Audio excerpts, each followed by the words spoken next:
One of the techniques in structural therapy is enactment. The therapist uses this technique when one of the family members makes a statement about another family member. The therapist then intervenes, giving the family member a chance to answer the statement made about them. So, Deborah, you were telling me about an event that happened yesterday. Will you please tell me more about that? Yes. So, John called me yesterday, and he told me that Bernie wanted to live with him instead of me. I had just spoken with Bernie an hour before that, and she didn't say anything about it. I'm always left out. Bernie never includes me in her decisions. Okay. Deborah, let me make sure that I'm hearing you. You feel that Bernie doesn't include you in her decisions? Yes. Is that right? Yes. Okay. Bernie, do you feel that you don't include your mother in your decisions? Well, I didn't want to talk to her about this because I knew she would get really mad at me. Bernie, I don't get mad at you when you come talk to me. Why does everybody always think that I'm the bad guy? Okay, good. Keep talking, but help her express her feelings more. She's a little girl and she still needs your help. I still don't understand why you don't feel like you can't tell me things. I want you to feel like you can come talk to me, Bernie. I want that too, Mom, but I'm scared that she'll yell at me. The next two techniques we will demonstrate together. These techniques are unbalancing and challenging unproductive assumptions. The goal of unbalancing is to change relationships within a subsystem. Essentially, the therapist takes the side of one of the clients.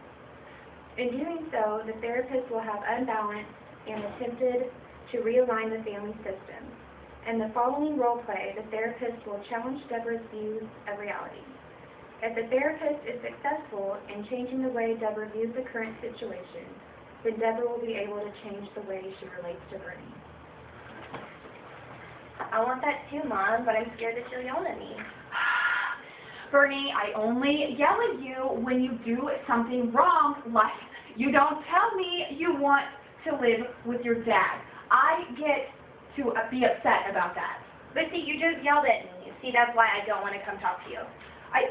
Okay, Deborah, you say that you never yell at her, but you yell at her twice this session. No. I wasn't yelling at her. I was just angry because my daughter doesn't want to live with me. If I were Bernie, I would feel that anger was directed towards me. Can you see that from Bernie's point of view? Yeah, kind of. I could maybe see it like that, maybe.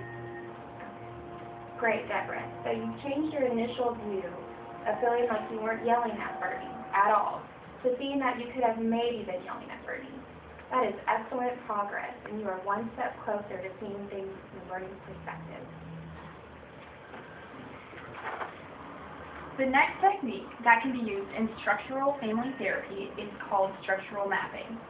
The therapist assesses which categories family members fit in based on their interactions during their first sessions. The therapist's goal is to bend the family members into alternate categories. When doing structural mapping, there is always a danger in bending families into different categories, but there is a greater danger in waiting too long to bend the family members. This is due to the fact that the therapist can become desensitized to the family characteristics and dynamics. In the following example, we will bend Bernie away from the close relationship she shares with her father to a closer relationship with her mother. The way the therapist will do this is to find mutually enjoyable activities for Bernie and Deborah to do together. Bernie, I've noticed that you and your father have a very close relationship. I would like to work on some ways that you and your mother could also share a similar relationship. One way to do this is by thinking of activities that you both have interest in. Can you tell me about some ideas you may have? I like riding my bike to the park. I like to run. Those are great. I know you told me that you like to run every day. Would you be willing to ride your bike 3 days a week with Bernie? Yeah, I would be willing to do that. Okay. Bernie, would you like to do that with your mom? Yeah, that would be fun. Okay, great. Why don't you two ride bikes on 3 different days before our next session? And then next week you can let me know how that worked out for you guys. Okay.